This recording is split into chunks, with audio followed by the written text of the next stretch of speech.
have had a wide impact all across Central Florida, from as far as Volusia County, Brevard County, Indy Atlantic, a tornado there earlier this afternoon, and now here in West Orange. And the impact we've been trying to show you is devastating. And the officers have been finding out the same way we have. They have to search through, and they've told me they're hearing about the damage the same way we are, by walking through with their searchlights and their police lights, looking for damage, looking for victims, and looking for what's left of the homes. They've searched all the way from where we are here in Melbourne Beach all the way up to Indy Atlantic. They've been using rescue vehicles, they've been using boats, a sheriff's dive team, as well as a helicopter, but unfortunately just were not able to locate him. We felt gusts of wind coming in now. They should be increasing by this afternoon, and according to the National Weather Service, they'll be kicking up to between 30 and 35 miles an hour, so that certainly will be creating dangerous driving conditions. If you'll take a look behind me, the surf is kicked up too. It is actually expected to move to 6 to 9 feet, and that wave that you're seeing coming in here, those waves are washing up all sorts of things on the beach, such as this box right here. This just came in a short while ago, right before our live shot here, and things like this have been kicked up by the rough conditions out here. Heart samples, stomach samples, and anything they can to try and see if the whales indeed do have this morbillovirus. If that is the case, the 2 that are in Marineland currently won't be able to be released with others because it is a deadly virus and it is very contagious. She right now is waiting inside in the lobby of the Florida hospital where we are. On Tuesday, she had fallen into a pool in their Metro West home, and the doctors are crediting the fast actions of her mother with helping save her. It's got a lot of room to roll out on. Getting very close. We're waiting for the main gear touchdown, 13 seconds away from the touchdown of STS-89 Endeavour. All the layoffs that are going to be going on, and I had a chance to talk to astronaut Story Musgrave about that. He said he wasn't too concerned with the NASA cutbacks. He feels that NASA will be able to handle it. Mission controllers and those viewing it here on the beach, we were just about 1 minute away from launch when we ended up turning around and seeing the fog roll in very quickly. Now, the Air Force is saying over Air Force audio that they're remaining optimistic just because they can now see the rocket from some of the cameras. However, another problem has cropped up. From what we understand, one of the 5 weather balloons that has gone up has detected some upper-level winds which are out of parameter. Now, I talked to the Air Force last night. Out of parameter for them is anything over 100 miles per hour. So it is obviously exceeding that at this point. What they're going to do is they're going to send up another weather balloon to check out what the actual speed of that wind is and to confirm that. Well, the Christmas lights got strung out, but along with those came something else. The colder temperatures dropped down to 58 degrees, and that's something that local residents aren't used to. If you do end up winning that $60 million lottery jackpot, there are some investment tips you can follow to make sure you get to keep as much of that money as possible. If you're trying to walk around at times where it takes literally 5 minutes to walk about 1 foot, it's just impossible to get through the crowd. Luckily we did, but it is just an amazing sight here. If you take a look at any direction you want to turn around in, there's activity going on, not only with the people, the confetti, the searchlights, just there's everything going on. It's a breathtaking sight, and certainly not something that you want to miss. It certainly looks exciting. Thanks a lot for your time, David Waters, and make it safely back here to Orlando. Thanks not only to all those who donated their time and money, but also to the people in Orlando who came here. And again, thousands have come out for this event. You can see some of the crowds here that have been waiting backstage. We've even seen some right behind me that are crying because they got a little emotional when the Backstreet Boys took the stage. But that's why they did take the stage, to draw some attention to this cause, and they certainly got it today. Orange County Sheriff's Office Fugitive Unit, you gonna come to the door? Go ahead.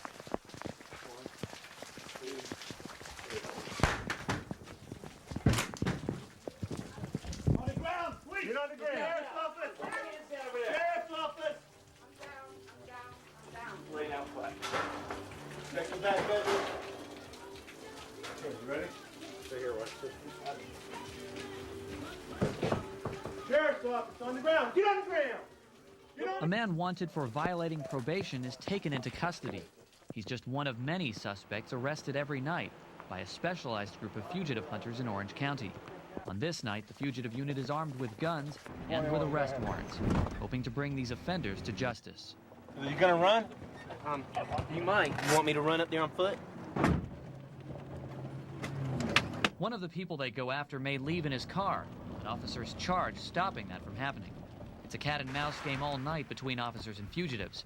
one point during the overnight raids, we find ourselves right below the window of a known fugitive while some team members move in from the front. But all the team's raids aren't successful this night. Some suspects aren't home.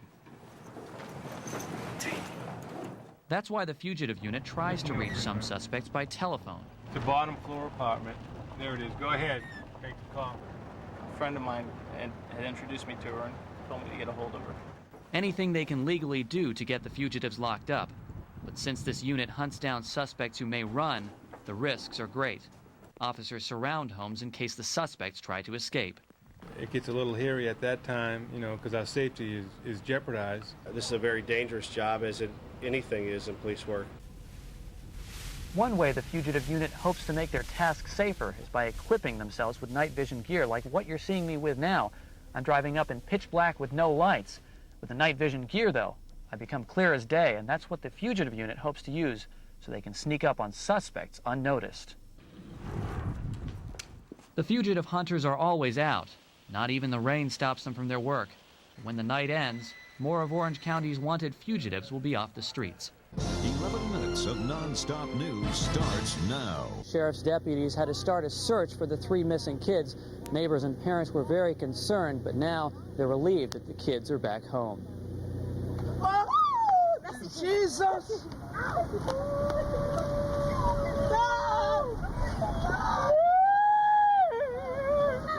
A tearful reunion when 3 little children see their father again. Minister Raymond St. Till hugs an officer, thanking him for finding his children. They've been lost since dusk, and Raymond was very concerned. I pray on my knees in there, but I see the Lord send them back to me. A large search had been underway for hours. Officers went door to door, used a police helicopter, and even used the police bloodhound to track the kids. They were found by a traffic officer in front of a nearby Kmart. Fine, scared, cold. And now they're back at home? Home and happy. Did they look a little relieved when you picked them up? They told the deputy that they were lost and wanted to go home. Officers say the reason they got lost is the family just moved into the house Friday, and the kids probably wanted to explore the neighborhood. Their father says next time he'll be keeping a closer eye on them. The father says he's learned a lot from this, and he says as a minister, this is the first thing he'll be preaching about on Sunday. Hell no. No. Absolutely not. Were your examinations thorough? Absolutely not. I never sold a drug in my life. I don't sell any drugs. I give them away. I give antibiotics away, but I don't sell drugs. Those were the words of Dr. Robert Wrigley as he was hauled off to jail, issuing a strong denial about the charges he now faces. Charges that he sold prescriptions to anyone who asked. The sheriff's office tells us that patients at this walk-in clinic were given prescription drugs that weren't needed, and all they had to do for them was pay $45. In 5 minutes, someone could go in and out, and go in, get a prescription, and then be out. The sheriff's office is charging the doctor with 7 counts of sale or delivery of controlled substances, strong prescription medication like Narco and Loratabs. I've been here before, and that's the kind of doctor who strikes me as, you know, you could come in here, ask him for this, and he'll give it to you. Not all of the doctor's patients who we talked to agreed. Some said he was helpful, and to them, the arrest was shocking. He's a real nice man. Dr. Wrigley is a very nice man.